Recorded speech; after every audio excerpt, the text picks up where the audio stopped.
modification. Technically speaking, yes, we already had the active radar homing missile on the F-14. These are way more advanced. These are actually, you know, very maneuverable and quite deadly. I'm going to do a quick overview of all the planes that we have ready so far with active radar homing missiles. It's going to be a mix of both vehicles that already exist in the game that are going to get to upgrade, a modification you can unlock for the active radar homing missiles, as well as the newer vehicles, like for example this F-15C. There's going to be an upgrade that is going to be after the F-15A at the new battle rating, you may notice as well. Very nice, very nice. And this will get access to the new AIM-120A air-to-air missile. I guess we can do a little demonstration of how these work. If you already in close ranges with an active radar lock, in fact, the AIM-120, so if I quickly go over the modifications, have a maximum overload of 35G and a maximum speed of Mach 4. So these are very, very potent missiles, even at closer ranges. And let's quickly go over the other vehicles that are also going to get this kind of missile. If you don't want to get yourself the F-15C, F-16C owners will be happy to know that you will also get access to the AIM-120. You can carry up to 6 of them. There is a big dam on this map somewhere. But let's quickly have a look at our missiles. So these are laser-guided missiles. Fire them off, but they're kind of limited like the bombs. So they have a limited lock-on range and limited, I guess, well, not lock-on range. Cut further. Also, these are not fast like missiles, and they are not maneuverable like regular missiles. They will drop a bit. In fact, this one may not even get there. Yep, you still have to kind of, you know, just stay in the sky a little bit. So if I fire them ahead of me, they will go, and you can play around with that a little bit. Do some evasion of AA missiles and all the good stuff. The XM800T, very sweet little friend. It is quite cute, this little one. It is very small as well, actually. It's very compact inside. So only 3 crew, armor, let's not even bother. It's very, very thin. You're not going to be thinking about that too much. Some of its features aren't ready yet, like some of the modifications and that sort of thing. You've got DM63, which is the current top belt. So it's not going to have the most penetration, but it is really agile. I'll show you a little bit. It won't go around too much, but just so we can have a look at the general maneuverability. It's pretty good. So you really can speed, which is pretty nice. So you've got a lot of initial control over the map if it's your first spawn, which is nice. You know, you can quite easily get to caps. You can get to unpredictable positions. It's really, really nimble. Really mobile, so that's going to help a lot. And even though it does briefly the 2A4M, which I think a lot of the armor elements are not completely finished yet, so I won't take too big a look into that. But here it is. New premium for Germany at the top ranks. It's pretty nice. And you can take the net off as well if you're not really feeling deserty. So there's the standard green underneath. So yeah, a lot of this really is in the armor protection for the differences between the regular versions, but I don't believe a lot of it is completely finalized yet, so I won't take too big a look at it. Yeah, some elements that are missing yet, so I won't take too much time on that. But I can quickly show you the rounds. It's got the KW, the same one as the Abrams and the AIM. Has the top round. That's very good, actually. Yeah. And you can also take the armor off too, so increase the...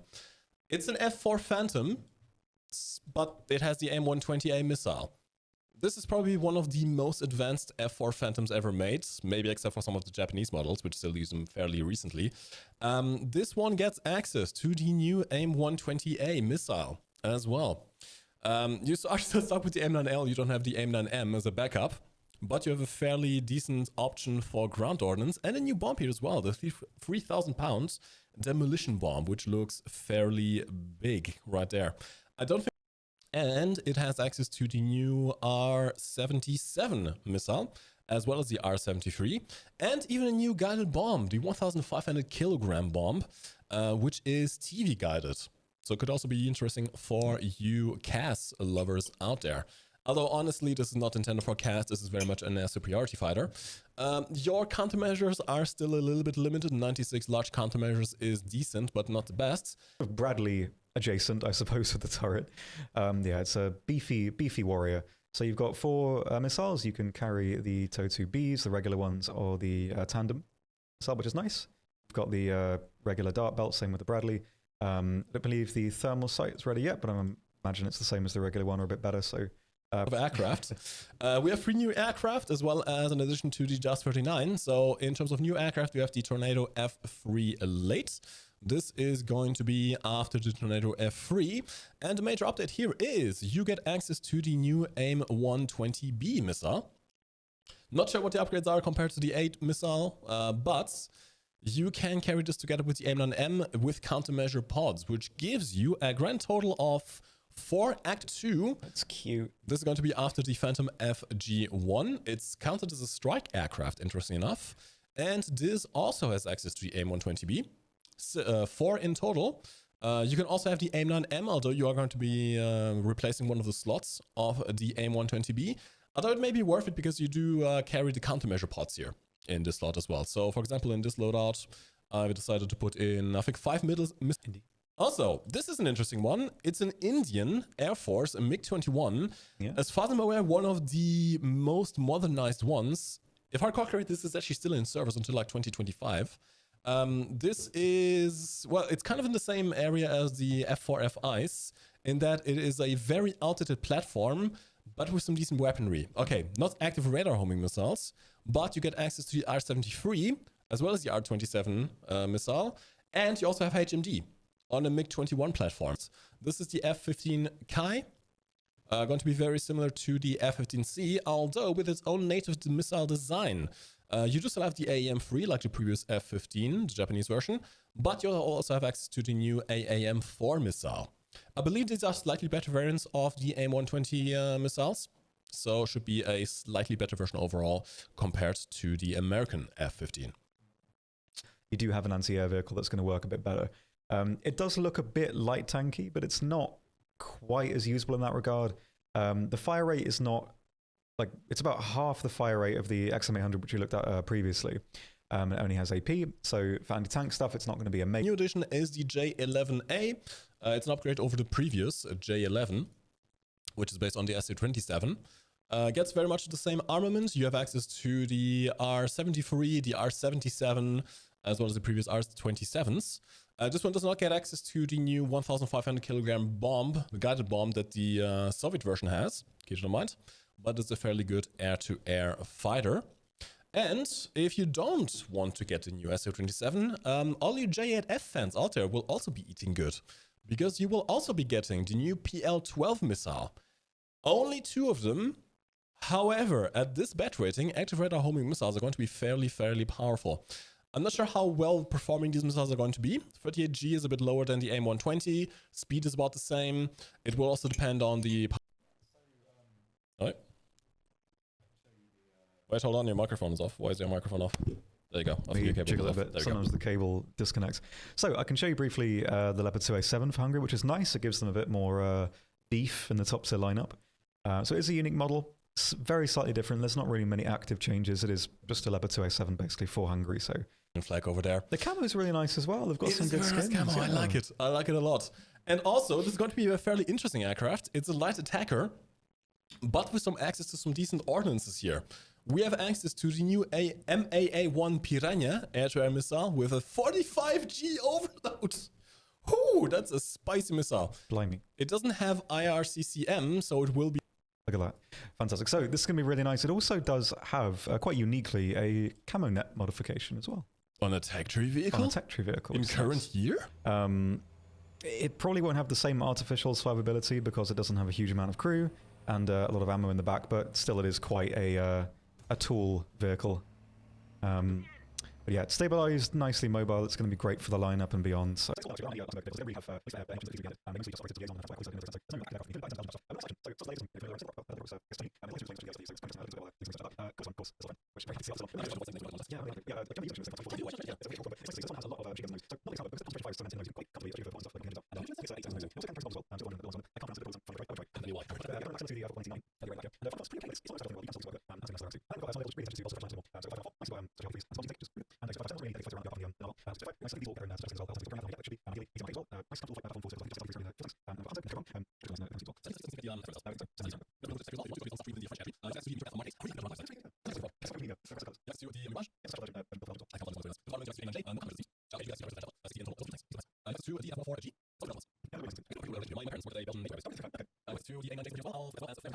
However, but you do have this interesting flare pod. So right now the flare pods don't work in conjunction with the missiles, but if you are going to use this in a bomber capacity, especially with this TV guided bomb, you get access to some extra countermeasures, which could be fairly useful, especially in ground RB, if you take chaff to confuse radar. Finally, we have the F-16 AM, also in the Belgian Air Force, which does get access to the new AIM-120A active radar homing missile. Yeah, pretty nice stuff. I know. So currently these don't carry magics. I think some people were thinking about that. And so this is the CV90 35DK Donkey Kong for Denmark. It's a nice top tier premium, well, top tier, high tier premium rather. I still get caught up on that every time. We have this cursed, like low poly looking Ush here, anti-air version, which again, much like the Chinese edition, is nice because previously it went from 4.3 to 7.0 and there wasn't much in between for those intermediary lineups. And now, although there's one drawback with it though. Yep. Check the X-ray of the transmission. It's not very fast backwards. Not the most. New Jazz C variant, the Gripen C variant, which is going to be the only one to currently get access to the RB-99 missile, equivalent to the AIM-120. Again, with the countermeasure pod combined, which is looking fairly powerful for Air RB. This is going to be right after the Gripen line over here. Currently, none of the previous variants have access to this missile, so Sweden, much like Japan, will need to research this new aircraft in order to get access to the active radar homing missiles. All right, and finally, we have Israel. There's a lot of dead space around here as well, so it's going to be quite...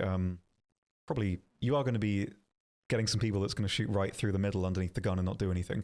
But it's such a cool looking vehicle. I really like this one. It's very tall, although it does have 20 degrees of gun depression.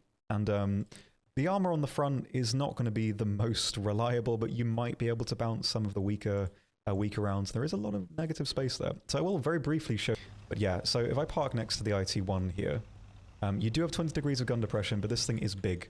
So even though you can depress the gun to shoot down, you are going to probably get into situations where you're not going to have a good angle to even get through side armor. So very close range, it's going to be quite hard, I think. So turret on the top of just a general hull. But yeah, this is a very tall vehicle. You can get through the roof though on some vehicles from the side. Your strat just dropped. Yeah. Yeah, very interesting vehicle. I like to see it. The improved Buzz. I like that it's called improved Baz. It's like the cooler Daniel of aircraft. It's really sweet.